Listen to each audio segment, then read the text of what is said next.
రాజకీయాల్లో ఎప్పుడు ఎలాంటి పరిస్థితి ఉంటుందో, ఎప్పుడు ఎలాంటి అడుగులు రాజకీయ నాయకులు వేస్తారో మనం అంత ఈజీగా గెస్ చేయలేము. అస్సలు కలవరు వీళ్ళు అనుకున్న వాళ్ళు కలవచ్చు, అసలు వీళ్ళు కలిస్తే ఉంటారు వీళ్ళు విడిపోరు అన్న వాళ్ళు కూడా విడిపోవచ్చు. రాజకీయ లక్ష్యాల కోసం ఎప్పుడు ఎటువైపైనా ఏ రాజకీయ నాయకుడైనా అడుగులు వేయొచ్చు. ఆ రాష్ట్ర ప్రజల కోసం కావచ్చు, ఆ రాజకీయ వ్యక్తిగత జీవితం కావచ్చు, ఏదైనా కావచ్చు. కానీ రాజకీయాల్లో మాత్రం ఎప్పుడు ఒక పాయింట్ ఆఫ్ టైంలో మాత్రం బిమ్మిని తమ్మిని అనేది చాలా సులువుగా, చాలా సింపుల్గానే అవుతుంటాయి. ఆంధ్రప్రదేశ్లో రాజకీయం చాలా విచిత్రంగా, చాలా వేగంగా మారుతుంటుంది. ఎప్పుడు ఎలాంటి ఉత్కంఠమైన అంశాలు ఇక్కడ నమోదవుతాయో, ఎప్పుడు రాజకీయ నాయకులు ఎలాంటి అడుగులు వేస్తారో అన్నది ఇక్కడ అసలు మనం ఊహించలేము. అయితే ఇప్పుడు తాజాగా ఆంధ్రప్రదేశ్లో ఎన్నికల అయిపోయి ఫలితాలకు టైం అయితే దగ్గరగా వచ్చేసింది. ఈరోజు సాయంకాలం 6:30 గంటల తర్వాత ఎలాగో ఎగ్జిట్ పోల్స్ అఫీషియల్గా విడుదల కాబోతున్నాయి. ప్రజానీకంతో పాటు రాజకీయ నాయకుల జీవితం ఇప్పుడు ఆ ఎగ్జిట్ పోల్లో రాబోయే జూన్ 4న ఫలితాల లెక్కలు ఇక్కడ వాళ్ళ జీవితం బయటపడే అవకాశాలు కనబడుతున్నాయి. కరెక్ట్గా ఇలాంటి టైంలోనే కేంద్రంలో కీలక నాయకుడు, దేశవ్యాప్తంగా నరేంద్ర మోదీ గారి తర్వాత అమిత్ షా అనే పేరు మనం ఏ రకంగా ఎంత బలంగా మనం వింటుంటామో తెలుసు. మరి అలాంటి రాజకీయ నాయకుడు, ఒక కేంద్ర హోంశాఖ మంత్రి అమిత్ షా గారు ఇప్పుడు ఒక సంచలన అడుగులు వేయబోతున్నారా అంటే ఖచ్చితంగా అవుననే తెలుస్తుంది. రాష్ట్రంలోనే కాదు, ఏకంగా దేశంలోనే ఇప్పుడు ఎన్నికలు ముగియబోతున్నాయి. ఈ రోజుతో అసలు సిసలైన సినిమా ఇప్పుడే మొదలవుతుంది. నరాలు తెగే ఉత్కంఠతో ఎదురు చూస్తున్న ప్రజానికంకు ఇదిగో ఈరోజు సాయంకాలం ఒక 50% క్లారిటీ వస్తే జూన్ 4న 100కు 100% వాళ్ళు అనుకుంటుంది ఏంటి, జరుగుతుంది ఏంటి అనే దానిపై ఫుల్ ఫ్లెడ్జ్డ్గా క్లారిటీ వచ్చేస్తుంది. ఆంధ్రప్రదేశ్ రాష్ట్ర గెలుపు ఓటమిపై ఇప్పుడు దేశవ్యాప్తంగా నేతల చూపులే కాదు, ప్రజానికం కోట్లాది మంది తెలుగు ప్రజలు 1000 కళ్ళల్లో ఒత్తులేసుకొని మరీ చూస్తున్నారు. కూటమిగా జతకట్టిన కేంద్ర బీజేపీ, తెలుగుదేశం పార్టీ, జనసేన ఈ ముగ్గురు కలిసిన కూటమి గెలుస్తుందా? కేవలం సింగిల్ ఎజెండాతో సింగిల్గా వెళ్ళిన జగన్కే ప్రజానికం మళ్ళీ అవకాశం ఇస్తుందా? ఇదే ప్రశ్న ప్రతి నోట వినబడుతుంది. అయితే తాజాగా ఆంధ్రప్రదేశ్కి సంబంధించి అమిత్ షా గారు ఏకంగా ఏపీ పర్యటనకు రాబోతున్నారట. ఎస్, హఠాత్తుగా హుటాహుటిన ఆంధ్రప్రదేశ్కు అమిత్ షా ఈరోజు బయలుదేరబోతున్నారు. లోక్సభ ఎన్నికల సంగ్రామం చివరి అంకానికి చేరుకున్న వేళ ఈ రోజుతో 7వ దశ ఎన్నికల పోలింగ్ దేశవ్యాప్తంగా కూడా ముగుస్తుంది. జూన్ 4న ఫలితాలు అంతా కూడా విడుదలవుతాయి. మరి ఈ క్రమంలోనే అగ్రనేతలందరూ చివరి దశ ప్రచారంలో ఫుల్ హై స్పీడ్తో దూసుకెళ్తున్నారు. అయితే ఈ రోజున నిన్నటి సాయంత్రంతోనే చివరి దశ ఎన్నికల ప్రచారాలు సైతం క్లోజ్ అయిపోయాయి. దీంతో మూడోసారి అధికారమే లక్ష్యంగా బీజేపీ అగ్రనేతలు, ఓవైపు దేశ ప్రధానిగా నరేంద్ర మోదీ, మరోవైపు అమిత్ షా వ్యూహాలతో ప్రచారాలు నిర్వహించారు. ఈ తరుణంలో కేంద్ర హోంమంత్రి అమిత్ షా గారు సడన్గా ఆంధ్రప్రదేశ్లో తిరుపతికి పర్యటించబోతున్నారట. ఇప్పుడు ఈయన ఆ ఏపీకి రావడం ఒక్కసారిగా హాట్ టాపిక్గా మారింది. ఎందుకు ఇంత సడన్గా అమిత్ షా గారు తిరుపతి పర్యటనకు వస్తున్నారు, ఏంటి సంగతి అని అంతా కూడా ఆరాధిస్తున్నారు. ఓవైపున కూటమితో జతగట్టిన టీడీపీకి కానీ, కూటమితో ఉన్న బీజేపీకి సంబంధించిన నాయకులకు కానీ, జనసేనకు సంబంధించిన అగ్రనేతకు కానీ ఈ విషయాలు ఏవి కూడా పెద్దగా తెలియదట. మరి ఇంత హఠాత్తుగా ఎవరికీ తెలియకుండా అమిత్ షా గారు ఏపీ పర్యటనలో తిరుపతికి ఎందుకు వస్తున్నారు? ముందుగా శ్రీవారిని దర్శించుకోబోతున్నారట అమిత్ షా గారు.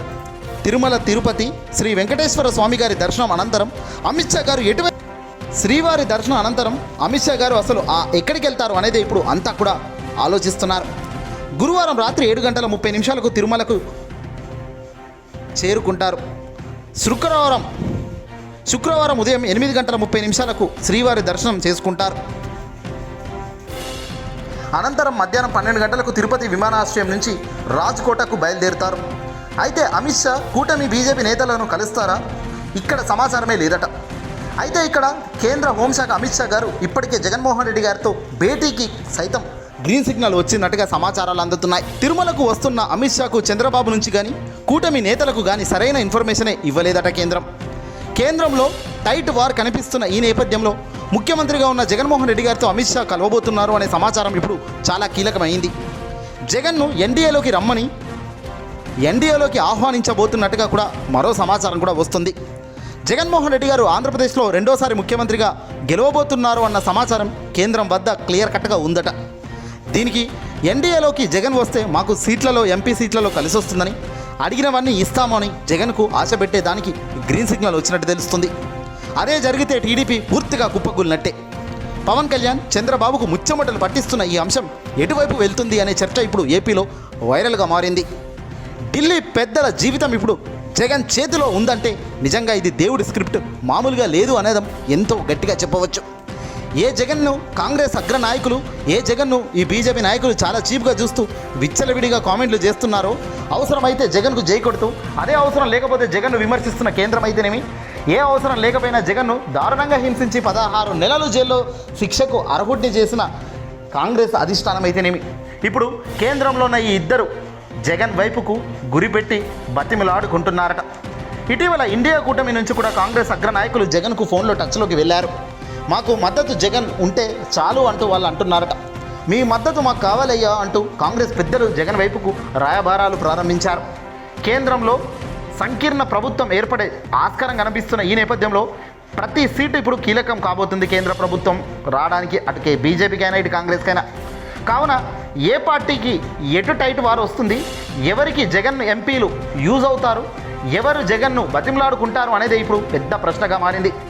అటు ఇటుపై జగన్ చేతికి బ్రహ్మాస్త్రం వెళ్తుందా? ఖచ్చితంగా వెళ్తుంది అనే సమాచారం అయితే అందుతుంది. అదే జరిగితే జగన్మోహన్ రెడ్డి గారు పెట్టే ప్రత్యేక హోదా గ్రీన్ సిగ్నల్ ఇవ్వాల్సిందే. జగన్మోహన్ రెడ్డి గారు చెప్పే పోలవరం ప్రాజెక్టుకు పూర్తి నిధులు కేంద్రమే భరించాల్సిన పరిస్థితి ఉంటుంది. రాష్ట్రం విభజించిన హామీలు ఇంకా సఖ్యతగా పూర్తిగా క్లియర్ చేసేయాల్సిన అంశం కూడా కేంద్రం ముందుండి నడిపించాల్సిందే. ఇలా ప్రతిదీ పేపర్ మీద పెట్టి సంతకం పెట్టిన తర్వాతే, మాట ఇచ్చిన తర్వాతే మళ్ళీ ఏదైనా ఉంటుంది తప్ప మాట ఇవ్వకుండా మాత్రం మద్దతు లేదే లేదంటూ గుండెబద్దలు కొడుతున్నారట జగన్. ఇప్పుడు అక్కడ ఆ హైలైట్ పాయింట్ ఇదే. మరి ఏపీ పర్యటనకు వస్తున్న అమిత్ షా జగన్ వద్దకు వెళ్తాడా? జగన్తో భేటీ అవుతాడా? ఎలాగో ఆంధ్రప్రదేశ్ సీఎం జగన్మోహన్ రెడ్డి గారు ఈరోజే లండన్ పర్యటనలు ముగించుకొని బహుశా ఆంధ్ర రాష్ట్రంలో ఈరోజు ఉదయమే గన్నవరం ఎయిర్పోర్ట్కు చేరుకొని తాడేపల్లికి వెళ్ళడం జరిగింది. మరి ఇలాంటి సమయంలో అమిత్ షా అడుగులు ఎటువైపు? కేంద్రం ఆల్రెడీ జగన్మోహన్ రెడ్డి గారికి టచ్లోకి వెళ్ళింది. కేంద్రంకు సంబంధించిన ఒక కీలక నాయకుడుకు ఒక రాయబారం కూడా ఆల్రెడీ ప్రారంభించారు. మా మద్దతు ఉంటుందా? నీ మద్దతు మాకు ఉండాలి అంటూ కేంద్రం కూడా అడుగుతుందట. ఏ మద్దతు ఉందని కూటమితో జతగట్టారు చెప్పండి? ఏ మద్దతు ఉందని జగన్ను విమర్శించారు? అమిత్ షా లాంటి వ్యక్తే ఏకంగా డొల్లా మాటలు మాట్లాడి దారుణంగా ఎన్నికల ప్రచారంలో నోరు జారాడు. మరి ఇవన్నిటికీ సమాధానం ఎవడు చెప్తాడు? మీ అవసరం ఎటుంటే అటువైపు వచ్చి నిలబడతారా? కూటమిది చంద్రబాబు జై జై అన్నాడు. మరి చంద్రబాబును పట్టుకొని లాగొచ్చు కదా, చంద్రబాబును పట్టుకొని తిరగొచ్చు కదా. చంద్రబాబుతో అయ్యేది లేదు పోయేది లేదని తెలుసుకున్నాక ఇప్పుడు జగన్ గుర్తుకొచ్చాడా? అసలు సిసలైన తీర్పు జూన్ 4న ఉంటుంది చూడండి. బహుశా ఈరోజు సాయంకాలం 6:30 ఎగ్జిట్ పోల్తోనే మీ బండారాలు ఎలా బట్టబయలవుతాయో, మీ కూటమి ఎంత దారుణంగా పతనం అవుతుందో చూడండి అంటున్నారు ప్రజానీకమంతా కూడా. ఏదేమైనా ప్రజలు ఇచ్చిన సమయం చాలు, మీరు చేయాల్సినవి చేశారు. కానీ ఇప్పుడు ప్రజలు కోరుకుంటున్న తీర్పులు ఏ రకంగా ఉంటాయి అన్నది కేంద్రంలో చాలా ఉత్కంఠతో ఇంట్రెస్టింగ్తో ఉన్నాయి. చూద్దాం మరి కేంద్రానికి ఎవరు అవకాశం ఇస్తారో, జగన్మోహన్ రెడ్డి గారి ఎంపీలు ఎవరికి యూజ్ అవుతారో, ఎటువైపు వెళ్తుందో ఈ గాలి అన్నది మాత్రం వేచి చూడాల్సిందే. ఈ వీడియోని అసలు లైక్ కొట్టి మీ మిత్రులకు షేర్ చేయండి.